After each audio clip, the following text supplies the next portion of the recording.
ಆದ್ರೆ ನಿನ್ನ ತಪ್ಪಿನ ಬಗ್ಗೆ ಒಂದೊಂದಾಗಿ ಎಣಿಸ್ತಾ ಹೋದ್ರೆ ಅನ್ನೋದೇ ಮಣ್ಣಲ್ಲಿ ಮಣ್ಣಾಗಿ ಹೋಗುತ್ತೇನೋ.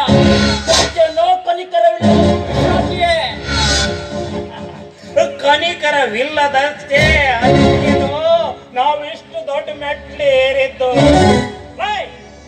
ಕೋಟಿ ಕೋಟಿ ಹಣ ಮಾಡಿ ಸರ್ಕಾರದ ನಿಮ್ಮಂತ ಪದವೀಧರನನ್ನ ಕಂಡುಕೊಂಡದ್ದು ನೀನು ನಮ್ಮ ಮುಂದೆ ಸೊಳ್ಳೆ ಕಟ್ಟಿದರೆ ಅಪ್ಪಚ್ಚಿ ಆಗೋಗ್ತೀಯ. ನೆನಪಿಟ್ಟುಕೋ. ನಮ್ಮ ತಪ್ಪಿನ ಬಗ್ಗೆ ನೀನು ಹೇಳ್ಬೇಕಾಗಿಲ್ಲ ಮಿಸ್ಟರ್ ಅಜಯ್. ಅದನ್ನ ನಾವು ನಮ್ಮ ಕೋರ್ಟ್ ನಲ್ಲಿ ನೋಡ್ಕೊಳ್ತೀವಿ. ಮೊದಲು ನೀನ್ ಇಲ್ಲಿ ಬಂದಿರೋ ವಿಷಯದ ಬಗ್ಗೆ ಮಾತಾಡಿ ಹೋಗ್ತಾ ಇರ್ಬೇಕು. Really great Jayavardhan, you are great. ನಿಮ್ಮ ತಾಯಿ ನಿಮ್ಮಂತವರು ಜನ್ಮ ನೀಡುವ ಬದಲಾಗಿ ಬಂಜೆಯಾಗಿ ಉಳಿದಿದ್ರೆ ಅದೆಷ್ಟೋ ಚೆನ್ನಾಗಿತ್ತು. ಮುಚ್ಚ ಬಾಯಿ ಕಂಡಿದ್ದೀನಿ.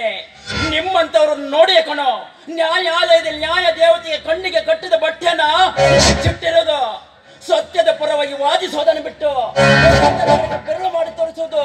ನಿಮ್ಮಂತ ಜನ್ಮ ನೀವು ಇದ್ರಷ್ಟು ಸತ್ರಷ್ಟು ಇರ್ತದಲ್ಲೇ.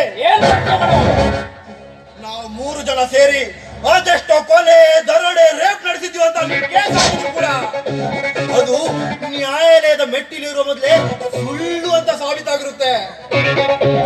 ಅಜಯ್, ಆ ಬ್ರಹ್ಮ ವಿಷ್ಣು ಮಹೇಶ್ವರರು ಇದ್ರು ಅನ್ನೋದನ್ನ ನೀನು ಕೇಳಿರ್ಬಹುದು. ಆದ್ರೆ ಅದೇ ಬ್ರಹ್ಮ ವಿಷ್ಣು ಮಹೇಶ್ವರರು ಯಾವತ್ತಾದ್ರೂ ನಿನ್ ಮುಂದೆ ಪ್ರತ್ಯಕ್ಷವಾಗಿ ನಿಂತಿರೋದನ್ನ ನೋಡಿದ್ದೇನೆ. ಸೂಪರ್ ಕಣೋ, ಸೂಪರ್. ನೀವು ಈ ಬ್ರಹ್ಮ ವಿಷ್ಣು ಮಹೇಶ್ವರ ಹಣಕ್ಕಾಗಿ ಹೆತ್ತ ತಾಯಿಯನ್ನು ಕೂಡ ಮಾರೋ ಹಿಂದೆ ಕರುಣೆ ತೋರಿ ಎಂದು ಬಂದವರಿಗೆ ಆಶ್ರಯ ನೀಡ್ತೇವೆ. ಅದೇ ಅದೇ ಹಠ ಸಾಧಿಸಲು ಬಂದವರಿಗೆ ಎನ್ಕೌಂಟರ್ ಮಾಡಿ ಬೀದಿಯಲ್ಲಿ ಬಿಸಾಡ್ತೀವಿ. ತೊಟ್ಟಿರೋ ಬಟ್ಟೆ ನಾ ಮೆಟ್ಟಿರನ್ನೆಲ್ಲ ನಾವು ದೇವರಂತ ಪೂಜೆ ಮಾಡಲು ಕೂಡ ನಾವು ಅಂಥದ್ರಲ್ಲಿ ಅನುಮಾನ ಬಂದ್ರೆ ಬಿಡಲ್ಲ. ಇನ್ನು ಸುಳ್ಳು ಹಿಡಿದು ಬಿಡ್ತೀವಿ.